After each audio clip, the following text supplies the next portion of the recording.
Salam, selamat malam Bapak Ibu Saudara-saudari yang dikasihi Tuhan. Senang dapat kembali menemani Anda malam hari ini dalam renungan malam Pendeta Dr. Erastus Sabdono. Bersama saya di sini Z Ferry.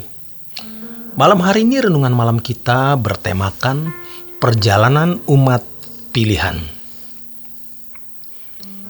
Dalam beberapa kesempatan kita membahas mengenai Lukas 18 ayat yang ke-8 yang berbunyi demikian, jika anak manusia datang, apakah dia mendapati iman di bumi?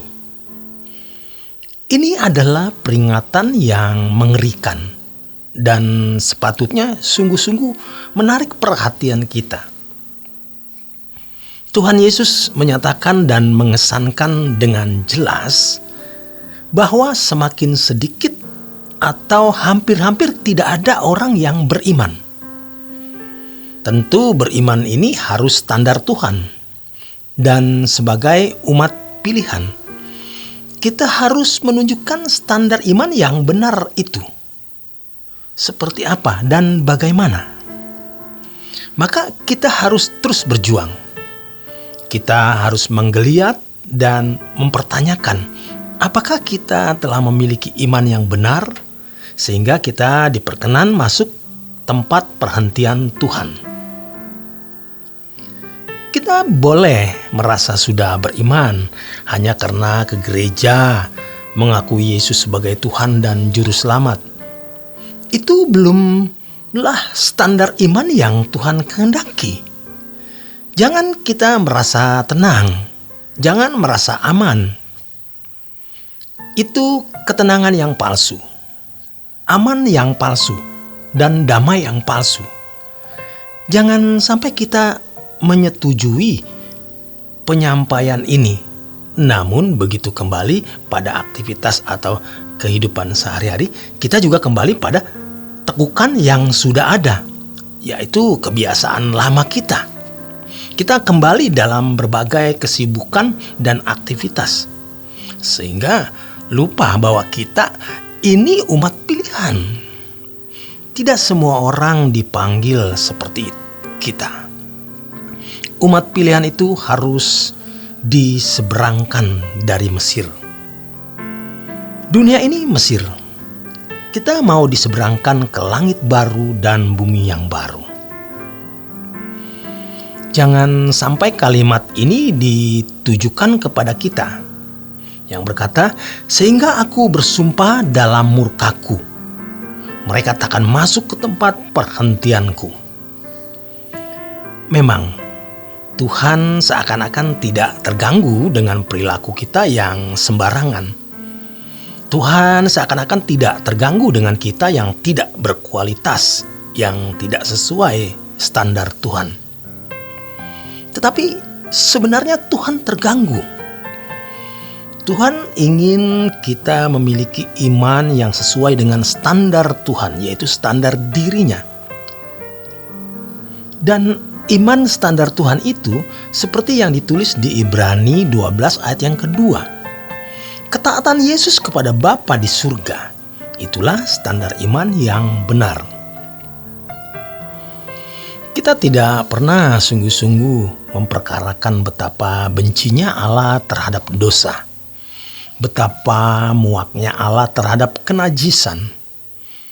Kita ditipu oleh diri kita sendiri, ditipu oleh kuasa gelap. Seakan-akan Allah toleransi terhadap kelemahan dan kekurangan kita, sehingga kita tidak sungguh-sungguh berusaha untuk hidup kudus, tak bercacat dan tak bercela. Apalagi kalau kita sudah melihat catatan hidup kita yang telah kita lalui. Betapa sulitnya hidup suci. Sampai putus asa. Ibrani 12 ayat yang kedua ini menunjukkan bahwa standar iman kita itu adalah ketaatan Yesus kepada Bapa. Lalu di ayat yang berikutnya, Tuhan berkata demikian, Dalam pergumulan kamu melawan dosa, kamu belum sampai mencucurkan darah. Dosa artinya kodrat di dalam diri kita yang tidak sesuai dengan pikiran, perasaan Allah. Dalam pergumulan kamu melawan dosa, kamu belum sampai mencucurkan darah. Dan sudah lupakah kamu akan nasihat yang berbicara kepada kamu seperti kepada anak-anak? Hai anakku, janganlah anggap enteng didikan Tuhan, dan janganlah putus asa apabila engkau diperingatkannya, karena Tuhan menghajar orang yang dikasihinya, dan ia menyesa orang yang diakuinya sebagai anak. Jadi Tuhan mau kita menjadi anak, Hurios, pewaris kerajaan Allah. Allah tidak memiliki bisnis lain. Allah hanya memiliki satu bisnis, yaitu keselamatan, mengubah individu menjadi anak Allah. Dan perubahan ini simetris, analog dengan perjalanan bangsa Israel dari Mesir ke Kanaan. Kalau perjalanan bangsa Israel dari Mesir ke Kanaan menempuh jarak, tetapi perjalanan kita menempuh perubahan, yaitu dari kodrat dosa menjadi seorang yang berkodrat ilahi. Kalau di dalam Ibrani pasal yang ke-12 dikatakan demikian, menjadi orang yang mengambil bagian dalam kekudusan Allah. Tidak ada bisnis Tuhan yang lain. Kalau kita membaca dalam Yohanes pasal yang ke-15 mengenai pokok anggur, Bapa sebagai pengusahanya, Yesus sebagai pokoknya, kita rantingnya supaya berbuah. Buah itu apa? Kalau kita menghisap, kita menyerap getah dari pokok anggur itu, kita akan menghasilkan buah. Buah dari serapan karakter dan watak Tuhan Yesus. Ini perjalanan. Kita harus dalam perjalanan. Harus ada perkembangan. Jangan ketinggalan. Kalau perjalanan bangsa Israel dari Mesir ke Kanaan itu menempuh jarak, tetapi perjalanan kita dari dunia ini ke langit baru dan bumi yang baru menempuh perubahan. Dan Bapa mendidik kita. Banyak orang yang tidak mengerti atau tidak mau mengerti hal ini. Feel at home, seakan-akan dunia ini satu-satunya kesempatan hidup. Padahal kesempatan hidup yang Allah sediakan itu nanti di langit baru dan bumi yang baru. Itu harus mencengkeram jiwa kita, menyatu di dalam daging dan darah jiwa kita, sehingga kita menerima ini sebagai realitas.